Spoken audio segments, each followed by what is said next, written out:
get going. I'll keep entering people as we get started, but I hope you all have fun weekends planned, and thanks for taking part of a Friday to learn more about advocacy. Some of you I know are seasoned at it, but we always need refreshers and also can update you on things that are going on. So for some of you who've been through this before, thanks for listening in again. And some of you might be new to this, and hopefully you'll pick up a few new things today. And we do find that our taped sessions are well watched afterwards. So we know that additional folks will join in eventually here. So I'm going to share my screen and kind of go through my little PowerPoint here. Keep us all going. Right, my little slideshow here. So throughout this, feel free to ask questions. Again, the best way is to put it into chat or to raise your official hand. I can't see everyone on the screen when I'm sharing my screen. So that if you use those two methods, we can ask questions throughout, and I will stop periodically for questions as well. So again, for those of you who haven't been a part of any of our August Academies, welcome. And our goal with August Academies really are, as we were saying, help orient, especially league leaders. Hopefully there's some people today who are action or program chairs on how to use all the resources that are available to you from LWVUS and LWVMN, and to provide that sort of annual refresher, and also to do networking with each other. We hope that folks will take advantage of that opportunity today. And for sure, we want to answer any questions you might have about this very large field of advocacy that we're talking about today. So this is a little overview of the things we're going to talk about. We're going to talk a little bit about our people and protocols and what we call our APAT meeting. We'll talk more about that. Our positions, our policies, our priorities, and our partners. And then our advocacy, some of the things that are the actual boots on the ground stuff that we're doing. So that will take us through our hour here together. And I wanted to start out with our people and just sort of introduce you overall to who I see as being on this team as a whole. It's really important, and when we talk about advocacy, we'll talk more about the three levels that we're all a part of, right? We have LWVUS and the state level, and then the local league levels. So we communicate a lot with LWVUS, and they're really an active member of our team in the background. You often don't see them, but we're in contact with them fairly frequently on many levels. Sam Strukin, Sam is our new civic engagement director. You'll have a chance to hear from him as we talk today. Hopefully you've met him. He's fabulous. He lives in Winona. It's nice to have sort of a greater Minnesota person in our virtual offices, as well as someone who is really interested in organizing and engagement. And so not afraid to pick up the phone and go to meetings and do all those great things that make this work. Amy Cowcutt, Amy's there. Amy is in Rochester. She is our advocacy chair for the state board. But we like to use her completely for all of her fabulous lobbyist skills, where she served Olmsted County for 20 some years, and so has terrific experience with lobbying and advocacy. And so we're excited about her talking a little bit today about what we did with Lobby and Observer Corps this last year. Then our other big piece, however, of our group is our core members. Our Lobby and Observer Corps, which are kind of classic league, wonderfully well-honed programs, are the people who volunteer to say, yeah, I'll help lobby on this, or I'll help educate on this, or advocate on this. And we're going to talk more about that, but it really doesn't happen without those volunteers stepping up to be part of that. And we'll talk a little bit more about our third core, our County Observer Corps, that we are starting as well. And of course, another big part of all of our advocacy is our local leagues, our local league action and program chairs. And we're real excited about our monthly call and Zoom that we have to help you all organize your work at the local level. And lastly, our partners, our nonprofit partners and coalitions. There is no way we'd get anything done without working in partnership with all the great, wonderful people in Minnesota. This list is just a top end list, but these are some of them that we work with most deeply right now. And but we're always working with partners on all of our various issues. So this kind of is like we're always working. Advocacy is one of those things. I mean, I guess you'd also put in here our elected officials, right? They're kind of our next part of our team, really, in that we want them to be educated and following along with us too. But this is our group. So, one of the things that has really been great in the last couple of years is Vivian Latimer Tannehill, who was on our state board and is a current member of Woodbury Cottage Grove area, started the Advocacy and Program Action Team, or APAT. And so that really with the idea of bringing our people together, all the people we just talked about, because there's three levels and disparate people working in little silos sometimes, the idea was to better align our local league work with the state and LWVUS and to support that strategic alignment across our organization and issues. And of course, to help engage, train, and orient action chairs and program chairs. So APAT really has been a wonderful opportunity then for people. I've been on some calls where we've had almost 60 people when we're hot in the session and action chairs are wanting to know what's going on. What do I say to my local league? So it's a great opportunity for consistent information on advocacy opportunities, on activities, making sure that our actions are aligned. And also, I think, which was really important to Vivian, and I think something we definitely want to keep it front and center, is providing that safe space to ask questions and clarify how all of this works together, because it can be really confusing, and policy and lobbying can be complicated and hard to follow sometimes. So it's a wonderful place for folks to get together. At this point, meetings are held the third Friday of the month at 2 p.m. Like today, we are on a Friday at 2 p.m.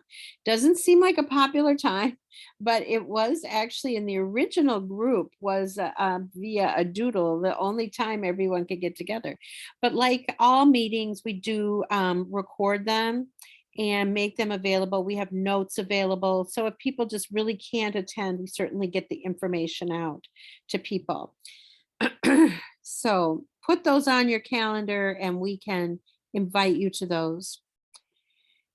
So first of all, I wanted to say a little bit about navigating the league. And so as you know, we talk about there's the US, and whenever we are advocating on, like, let's say there's the, if you have, the For the People Act, all these great big voter reform acts, things that are going on, anything at the US level, if we want to write, letters to the editor for about those, we want to advocate on things that are happening at the federal capitol, we really need to coordinate that through US.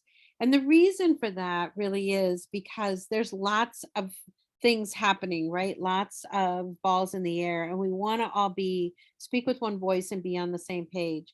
And so there is an actual form to use when we want to advocate at the national level. So it's really good to point out that, again, if there's something in your local league that's happening, we need to work together to submit that federal action request form. So of course, then we have the state level and then the other local leagues. The other thing we want to think about as we're navigating, and Vivian put this chart together, which I think is really great as a starting point, is to kind of point out this sort of difference between advocacy and program.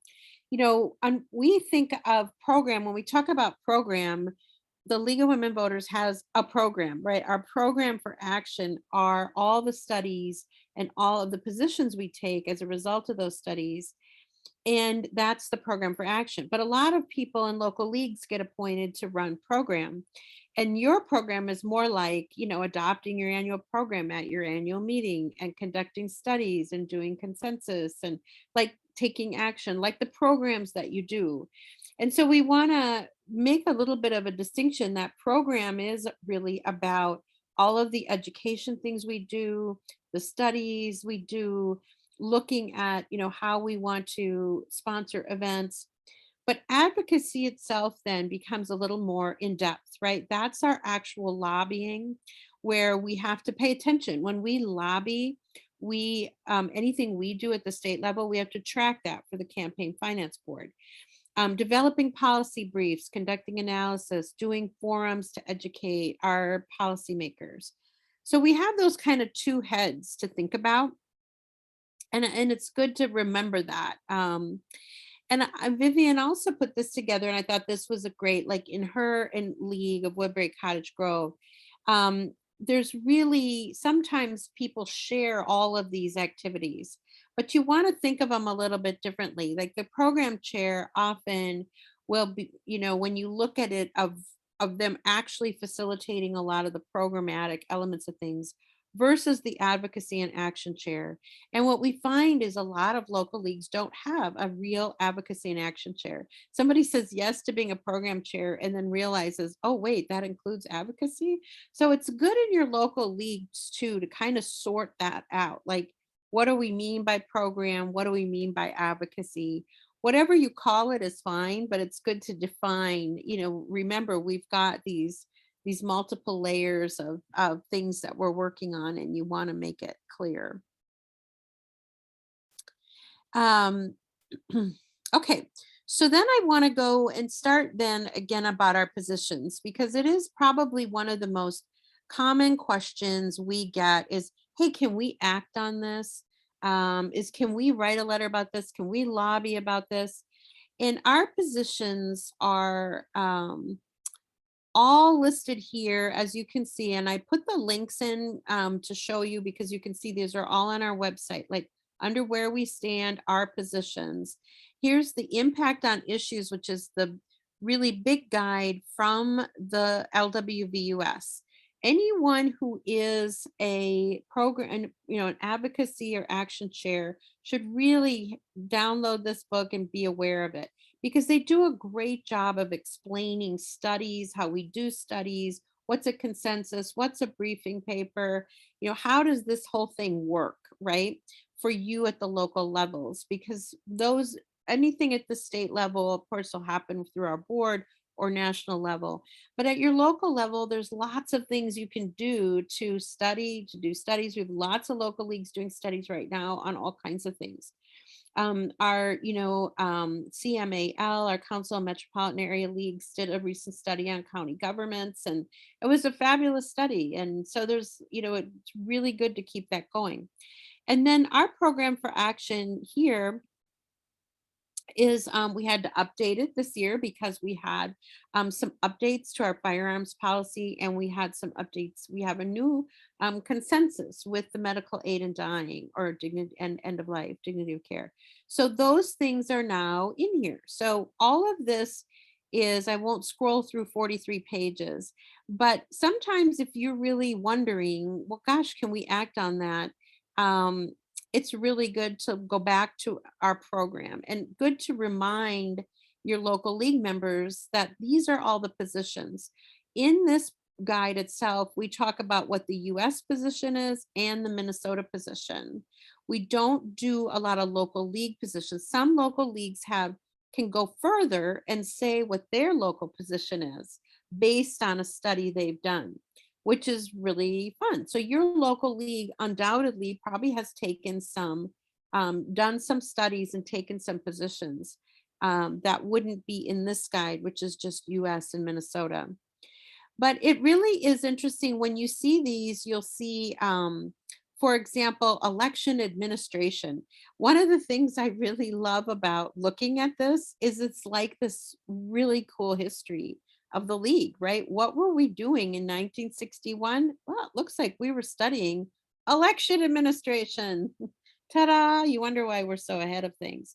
So this is really interesting what we did. I mean, 1961, centralized responsibility in the state government for achieving uniform election procedures and training election officials. That's a position we studied and came up with.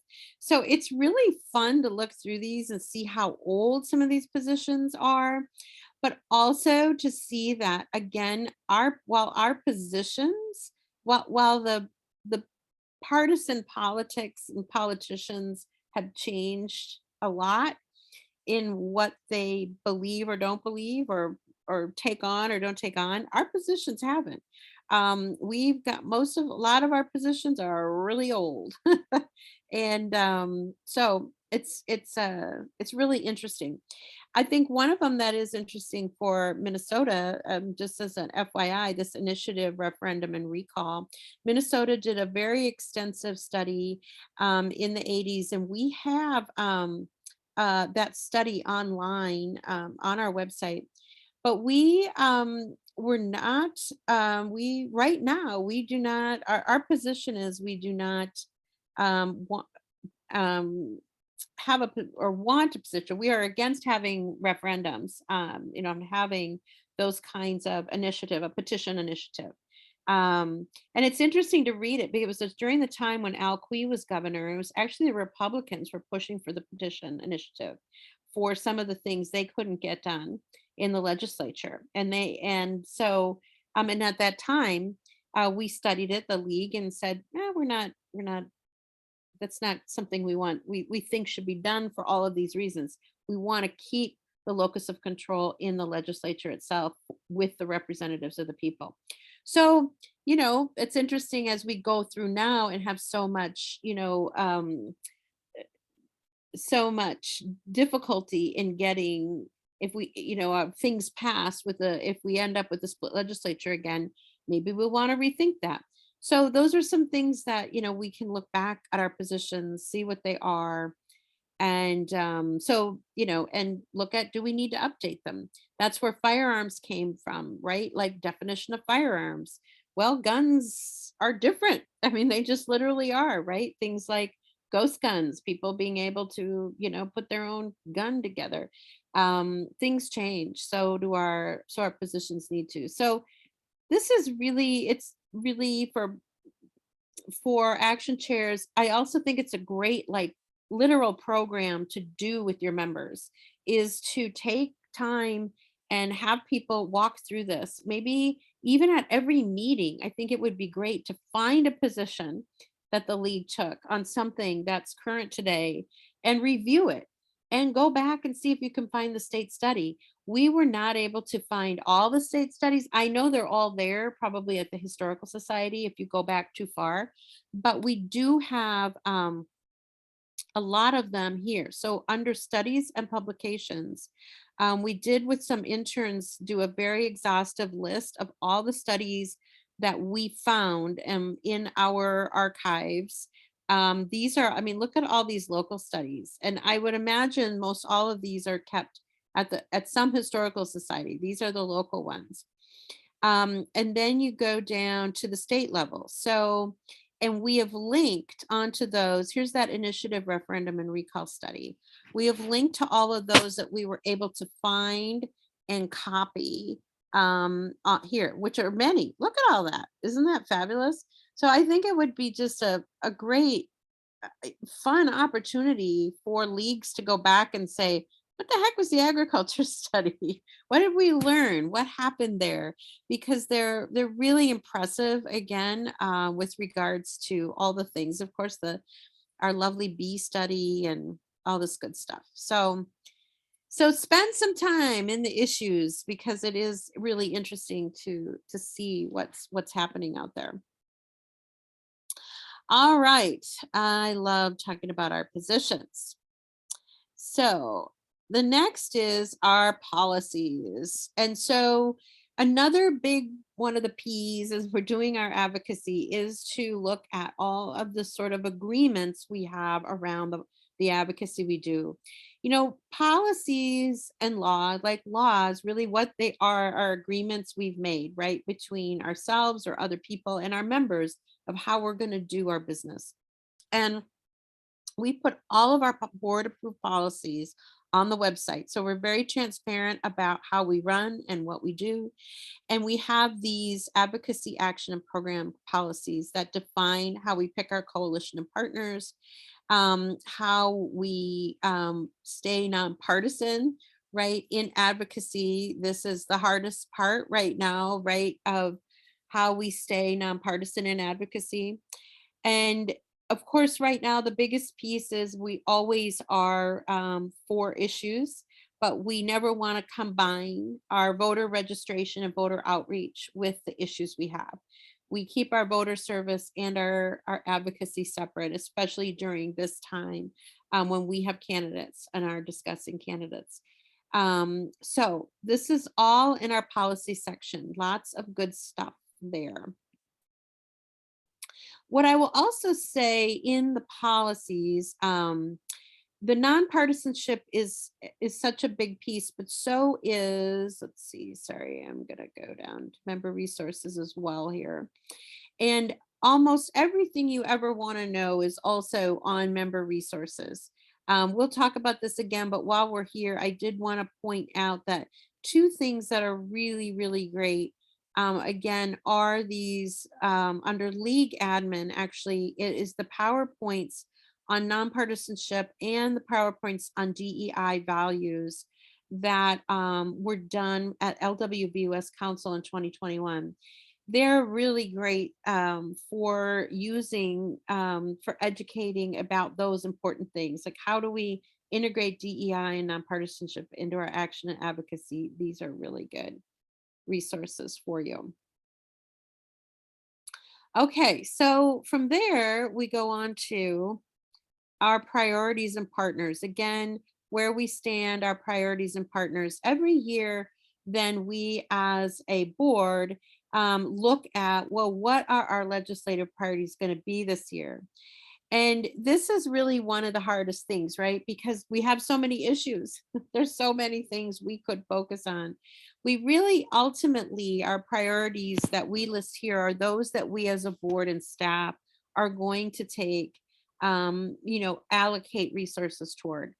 But we always, if there are people who want to work on housing or want to work on reproductive health or want to work on education, we can always, as long as we have a position, we could have people working on those at the legislature with us, but that just happens through the lobby and observer corps. And so again, it's just that we only have so much time and bandwidth. Democracy itself has become, of course, such a big piece of our time. But we really did, in this last round, approve climate change because we have a climate change task force that could help us, and racial justice, because that is certainly in practice and, principle and practice, we want to integrate our diversity, equity, and inclusion.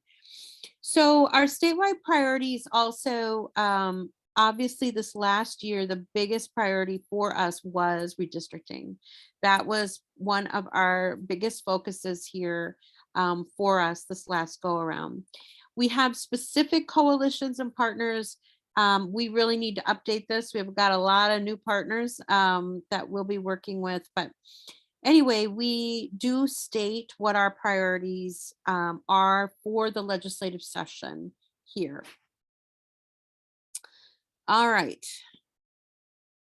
Now, I'm going to go on to partners. Does anybody have any quick questions? I've been talking a lot. I'm going to quickly stop sharing my screen just to see you all and see if you're doing all right.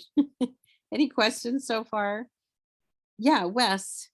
Michelle, it's probably a dumb question, but on the do's and don'ts for the impartiality or the nonpartisan that we saw, it was talking about I think it almost used the phrase something like only wear LWV materials. I'm assuming what they were indicating was don't wear other organization materials. I don't think they were saying that we all have to go out and rush out and have like a stock supply of LWV shirts and so forth in our closets. No, absolutely not. So what we're saying there's a couple of things that One of the things I think says it best was like when we participated in Students Demand Action in 2019. So Students Demand Action was a large, this was after, I think it was 2018. It was after the Parkland shooting. And there was a big gun control rally at the Capitol. And it was very large. And so we had people there, they asked us to register voters at that event. And that's when we actually did Textedly. We started it, and from the podium, the students said, if you text youth vote to 33222, you'll get information in Minnesota about elections. And we kicked off what is now, we have several hundred people who get regular texts from us just on election dates and things to, help remind people about important dates in the elections. And so we had people there. We did voter registration and we had all our league stuff on, but those people would register anyone there. We weren't doing any advocacy with those people, but we also had people there who were there for the issue. They had their signs on and they were wearing their league shirts because it's appropriate to advocate for an issue we have. The idea was that they not be the same people and that we not say, please vote for gun control, register to vote so you can vote for gun control. We don't align voting and the theme. So a lot of times when it comes to where we show up and how we are, it really is like this time of year especially is when it gets very complicated during this time when we have candidates. And it's absolutely true that between, once people have filed for candidate, they're a candidate first. And so it gets a little more complicated. Other than what I try to say is that, remember, we don't, anything we're doing, if we're endorsing a party or a candidate, that's not what we do, right? We are very strong on issues, right? So we're having this problem right now in our candidate forums. We are, because we have strong issues, there are candidates who are saying, well, you're being partisan because they're not their issues. And we're like, no, we're not. These are our issues. We can't help what issues you all take up. Um, and we have some of these issues of freedom of speech and expression and what we wear, what our clothing is, and where we are and how we participate. So an example is Barb Memory invited me to this event at Waverly Gardens, but they invited me and their group is sort of a Friends of the DFL. And so they're like, can you come talk to us about voting? And I'm like, I can come and talk to you because if somebody from Friends of the GOP came, I would go and talk to you too. I would talk to anyone. So I'm doing it without that. But if there was a big rally and it was a DFL and everyone was there in their DFL, and then we go to, speak, that's more of a problem. So that's, you see the difference there. They seem sometimes, and it's a lot of it is common sense. If you think we're only here because what reason are we here for? Are we, and there are no candidates there, that should be the next thing. If that Friends of the DFL event had candidates at it, I would say no, because then that's where we don't want to be, where candidates are right now, unless there's both candidates there. And actually the libraries have really reinforced this. I've learned from people doing things in the libraries that they've also really gotten that and said, well, we won't host any events. They'll host like our candidate forums because we're inviting all candidates, but not events where only one candidate, one party will appear. So did that answer your question, Wes? There's so many nuances, but when you talked about clothing, I'm like, oh my gosh, that's another whole thing, right? So when it comes, but what I want to say with regards to advocacy and not so much on voter service, just sticking to our knitting here today, is that, it's perfectly great to advocate on our issues as long as we're not telling people to vote only for those issues, right? And keep those, I'm all about not having silos. I always talk about collaboration. Here we have silos and we want to maintain those silos for the betterment of the farm.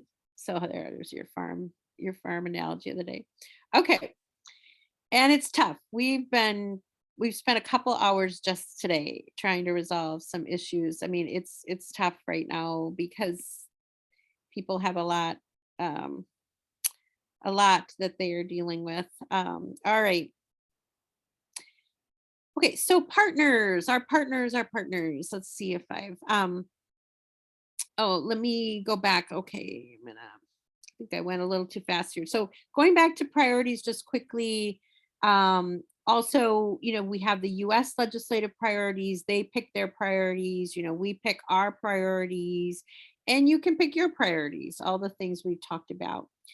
Um, this is just another further definition of state and local advocacy, that reminder that when you're saying, and like, let's say you want to do a postcard writing. This is a good example. You're like, we want our local league to write postcards on an issue, and we want to write to our state representatives. We want a bunch of people to get together at a coffee shop and support a bill or support an issue. And we want to write it to our state senators and our state House members. That's something you would want to coordinate through the state. Again, because you're talking to members who represent the state. But if you're talking to any local people, your council, your mayor, your commissioners, you don't have to coordinate with the state office on there. And it's not a control thing, like we're going to tell you what you can and can't do.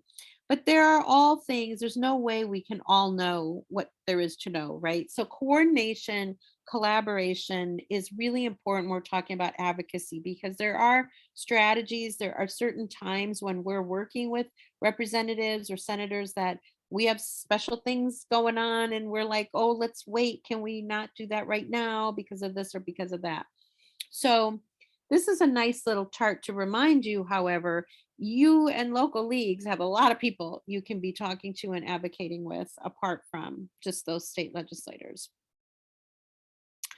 Okay, so now we were talking about partners, and some of you have seen this, but for those of you who haven't, I wanted to do this. I want to show this for two reasons. One is We Choose Us is a new wonderful collaboration we're a part of, the Movement for Multiracial Democracy in Minnesota.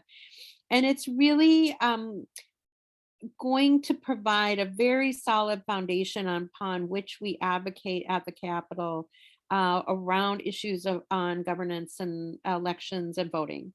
And we're very excited because there's so many diverse partners working with this, and we don't have to do it all ourselves. So it's nice to work with partners who, can set up an organizational structure. But I also wanted to point out the little video because they include our league members, Gay Traxel and Sally Munger from Duluth.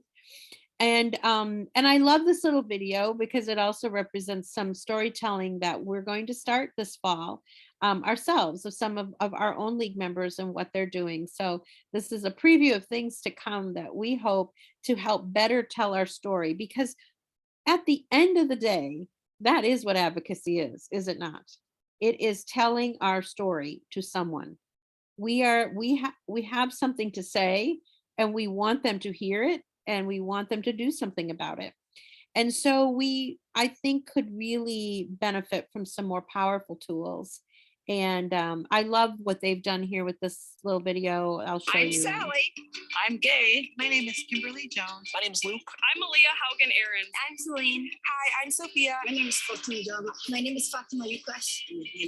When we saw all the pollution that was on this beautiful lake shore, When I saw the amount of police violence in my community, when I saw skyrocketing rents here in St. Paul, When I seen our streets are not being repaired, When we saw the overcrowding in the schools, When I saw that factory farms were threatening our water, our environment, and our local economy, I knew it was time to take action. and we knew we couldn't do it alone. I organized with my community to voice our concerns at public meetings, write letters to the editor, and participate in rallies and events. to pass the school referendum, which allowed us to get a new extension to the high school and a new intermediate school. to campaign for a new Department of Public Safety. Pass rent stabilization. To get an ordinance passed by the city council. You fix it all. Very smooth also. Some wealthy corporations and a handful of politicians in their pockets Fan the flames of division. In order to profit off our struggles. But there's one thing we have that they don't. Each other. And it's time that we have democracy that doesn't just put people in power, But puts power in the hands of the people. That's why my community is getting to work. And putting democracy in action. And that's why we choose us. Isn't that fun? I love that. And I love that ultimately that's what we're talking about. when we talk about advocacy. It's about people, people vote because they care about things, right? And then once they voted for people, we talk to those people about issues we care about, and we want to persuade them to do things. And so we need to work together to better define that and to have those conversations. So it's a big part of advocacy. Sam, do you want to say a little bit more? I know Sam is on the call and has been really great. We were and Sam went up to Duluth and really helped launch. But just like I'm running behind, so just a little short minute, Sam, to say hey and what you think about what we're working on here. Yeah. So the We Choose Us is a great coalition where we can work with our partners and advocate for our positions. We get inspired by the issues from climate change, like Sally and Gay, to whatever else you're working on with other groups in organizations in your community. And it all culminates with a policy strategy that will be released shortly on how we can expand democracy, strengthen it for future, so that we can create a more thriving multiracial democracy where we're all involved at the decision level, because we all got involved at this initial level by telling our stories. So I mean, it's a long path to get to where we need to be, but I think I like it because we're working together with other groups and can really tell our own personal story as to get grounded in the campaign. Thanks, Sam. So we'll keep talking about that and what that might mean for you at the local levels, but we're excited to be part of this great group. So it brings us down now again so all of that then forms our foundation, right? We have a group of people working at the state level and local levels to help us define our process for organizing, our monthly calls, our protocols. We have positions based on study and consensus. We have policies that govern us. We have priorities we pick every year, and we work with partners together to get to this spot. And the first big spot for us is our Lobby and Observer Corps. And we really were excited this year to relaunch Lobby and Observer Corps by having weekly meetings. And we had trained people before, but we also provided an opportunity for people to get involved from beginner to more advanced. A lot of this is watching bills, right? Just watching what's happening, reporting back. We always need more eyes and more participation on what's happening at the state level because there is so much to watch. And so I asked Amy to just give a little shout, a little minute or two about this last year with our Lobby and Observer Corps and some of your observations. It was really fun. And I'm hoping that people who either want to advocate or who simply want to learn about what's happening will join us next year. The main way we come together is every Monday noon, we have a 1-hour meeting. And so if you're working, you can join us over your lunch hour. And if you're retired like me, you have the time to do it. And we go over, we have people like Sam and some of the interns go over the things they've been watching, and a handful of us who are watching things closely. We had several Kathys last year who were really on top of things. We tried to keep it to 3 specific areas that the League really cares about: democracy, racial justice, and climate change. Racial justice was a harder thing to get your arms around because it appears in every committee. So, and in every bill. So we had somebody who was real interested in K-12 education who mainly called it out there.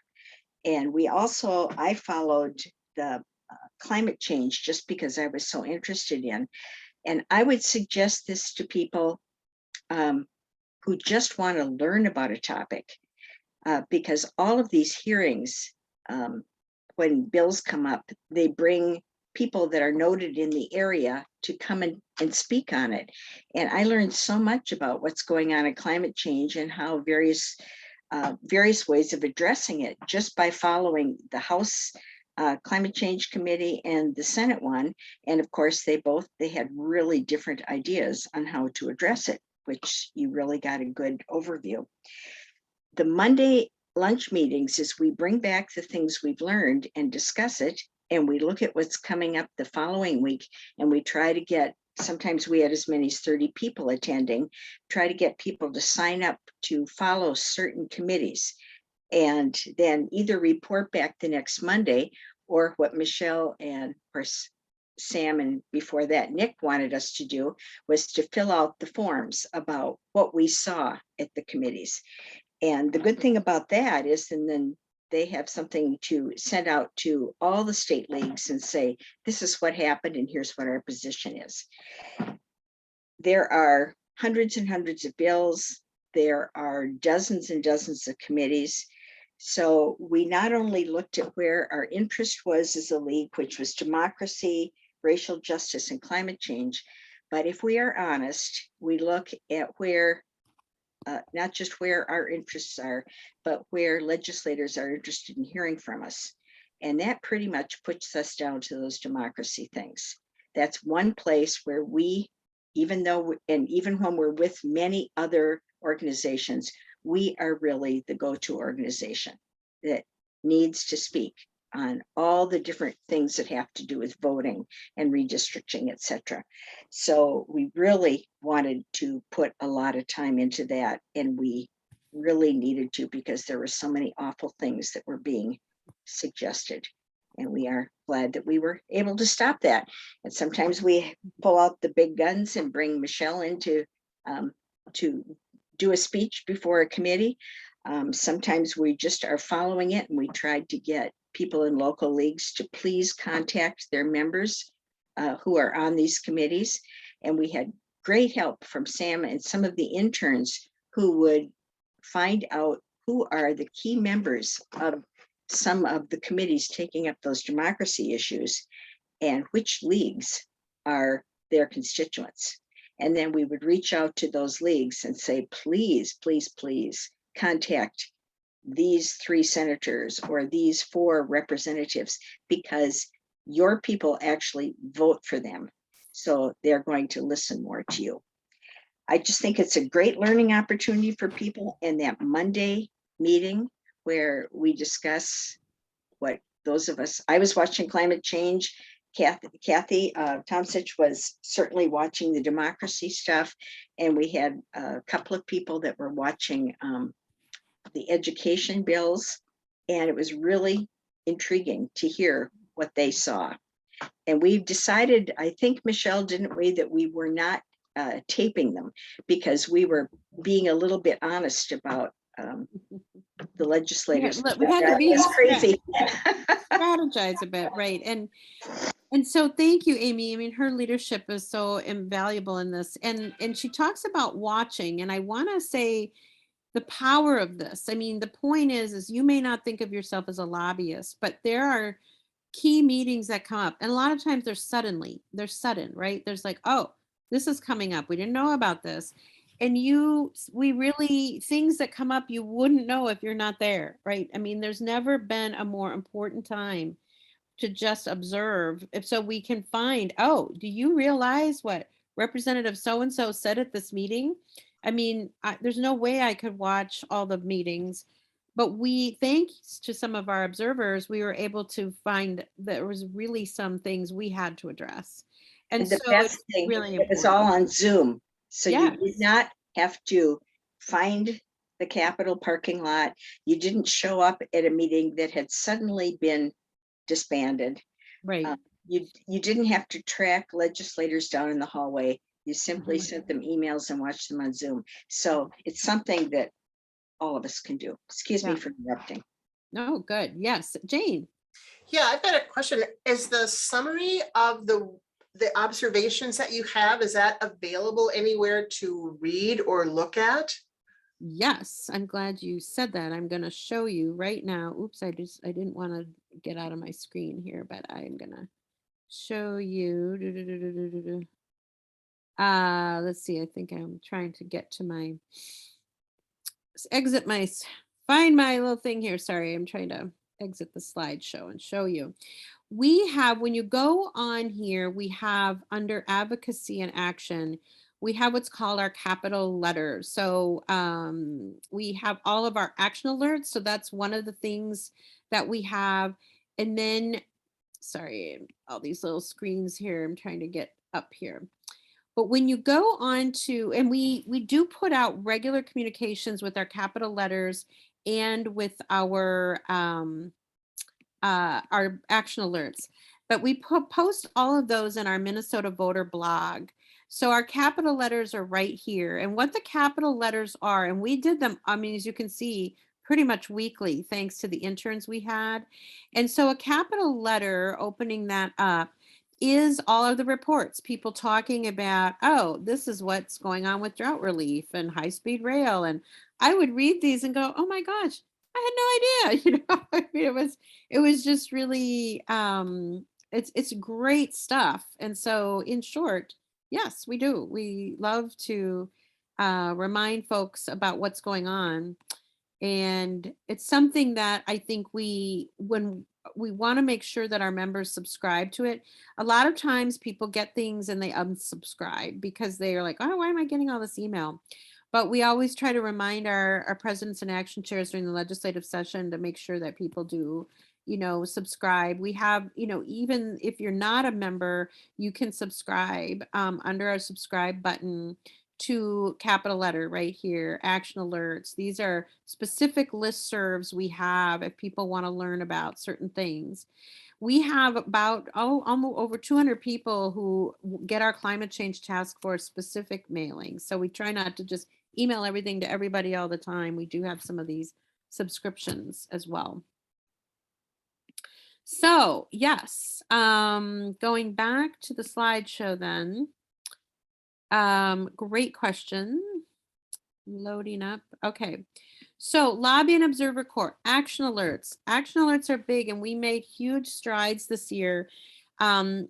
This is such a powerful way to talk to legislators because it literally takes like less than a minute. It's all set up, right? So if you are asked to sign on to an action alert from LWVMN, you're going to get a link and you click on that link and it has your specific legislators tied to it. And you just go, yep. And your name goes on it. And if you want to, you can even update the email. There's an email that goes out. You can add a personal message if you want, but you do not have to. And you just go, yep, yep, yep. And off it goes. I think last year we finally got up to 10% of our members to take action, but 10%. I'm like, you know, we've got about 230, we have 2,300 members. It's the easiest way to take action is to take, when we send them out, because we don't send them out frequently. We try to really say, this is when action is really needed. And we do a lot of them in a targeted way. If we need certain legislators in certain areas, we'll just send them to those. It's not always all legislators. But this is a really important thing for action chairs to be able to say, hey, when you get those action alerts, and we post them all on social media too, so people can pick them up from there, please fill them out. It does make a difference. We've talked to legislators and, you know, they will say those things. They'll say when we're like, well, what's going on with ABC issue? And they're like, you know, we haven't heard anything about that because they're human, right? They can only take in so much. But if they're flooded with 230 action alerts on an issue, they're going to go, oh, something's happening here, right? It's a really great, if nothing else, a tip off that something important is happening. So we really want to do that. Really quickly, we have our climate change task force also, and we have, this is largely because there's such a group interested in this and we can't do a lot at the state office, but we do as much as we can. But one of the things we have found, let's see at the top here, where did I put it? We do have monthly meetings, and those again right here on the first Wednesday of each month, 9:30 to 11, you can subscribe to that. we do a lot of networking, a lot of advocacy together, which is really exciting. And we have elections 411. So here's our new baby here, which is our elections 411 webpage. And this is all talking about why we know elections are fair and accurate. So a lot of this is good information about great snippets, cocktail banter, as I say, with your friends about, well, how do I know my ballot counts? Well, we've got a lot of good information here, and we have links under each of these areas, like, for example, this great Anoka County elections video that went behind the scenes on absentee ballot. We've got safeguard ideas. We've just got a ton of stuff here. But this is because we are having to be more present in counties throughout the state to counter the election misinformation that's happening. And this is where our new County Observer Corps comes into play. We are committed, Sam and I are committed on the legislative level. We really want to get all of we have 201 legislators that are going to get elected on November 8th. And we want 201 members to be attached to every legislator. You know, even if there are people, our hope is that even in greater Minnesota, places where we don't have leagues, that we can still get people who are willing to get to know some of these legislators. But we also need to do the same with our 87 counties, because there are things that were going on in the counties that we didn't know about because we haven't been looking. And there's never been a more powerful time for League to be out there observing, asking questions, and getting to know the elected officials, in this case, the election officials themselves and the county commissioners. So we have a lot happening that we need members for. So there's no reason that anyone should be bored in the League of Women Voters. Again, our member resources, I just put on here this whole section that is on action and advocacy. We track all of our action alerts, our various reports and bill tracking and capital letters and program guides, all those things we've been showing you. Lastly, I always like Vivian created a powerful slide here. I like to keep this, and always remember, never, ever, ever mix advocacy and voter services, which I think we've covered. But we want to say we want to be both firm in both things, right? We are firm advocates and we're firm in voter service. But so the bottom line is we need our members to choose us, stealing the Minnesota choose us phrase, and join our efforts to defend our democracy. And we're really hoping that all of our local leagues too can get action chairs that can be part of these monthly meetings on Fridays at 2, the third Fridays at 2. We also want members who want to help represent LWVMN on important issues. The ERA is back up and running with a whole new coalition. You may have heard reproductive health had a setback. And so there's a coalition on reproductive health. I mean, there's lots of great things going on, but we have, it's tough for us to be able to, recruit for everything that we're doing. And so if there are people in your leagues who really care about something on behalf of the league, we are more than happy to get them attached to an activity. And it can be, one that again is very easy to do, or can use greater gifts if they have them. We are pretty good. If you share a gift, we're pretty good at using them. As Kathy Thompson and others know, we're like, can you write this? Can you go here? Can you do this? But it is a team of people who really also support each other very well. We do have an active sign up. We're going to put this on the front page, on the front burner of our website. I am really bad at cutting and pasting for whatever reason and putting things in chat, but let me look up and see if I can't find it. But we really are recruiting for people who want to be a part of our cores. Because so many things are online, they're just a great things that people can do. They could pick a county they were born in or something and don't go anywhere, and find out who is that election official out there and how can I get more involved. But we'll send you the link to that. We have a simple link to our new One Action campaign that will start to grow here to get people connected to taking at least one action during this next year. And it is, thank you, Sam. He's so good. Oh gosh. Thank you, Sam. Sam put the link directly in there. We need to get our members signing up to do something.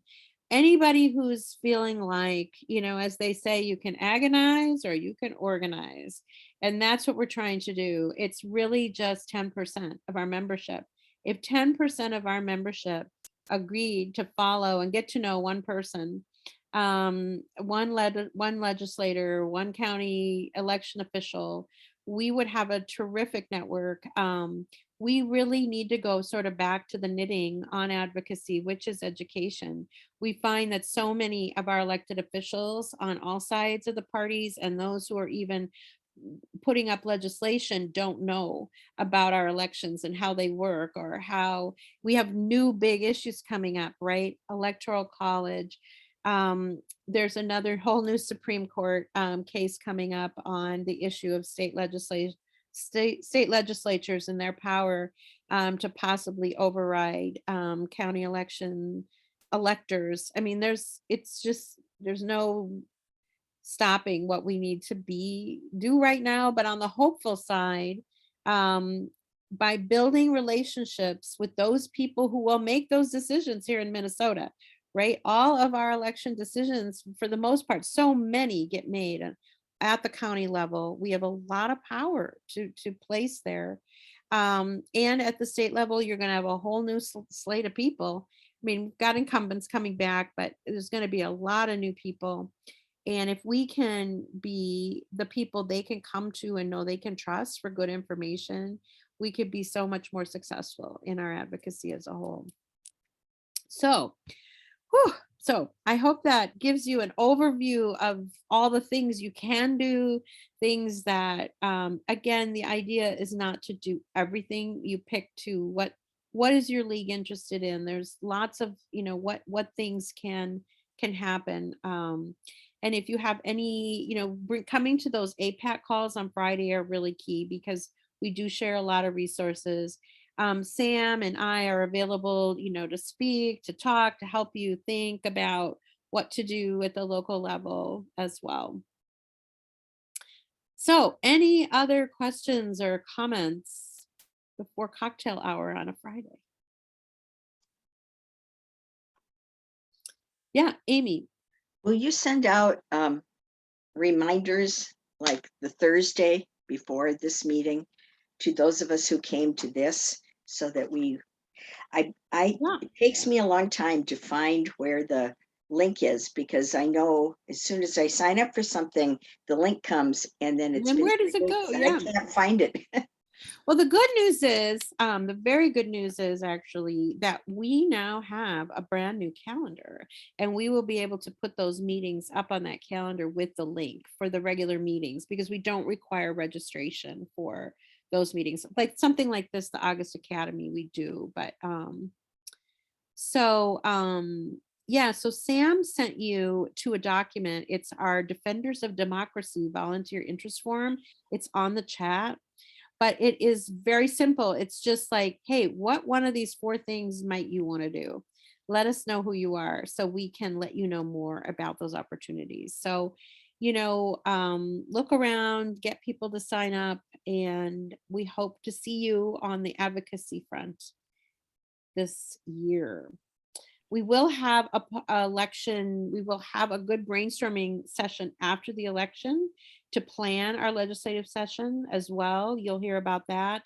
November or January 3rd is when it all starts again, right? We have the early session start. So January 3rd, the legislation gets to action. So we've got to do some pre-planning in November and December this year.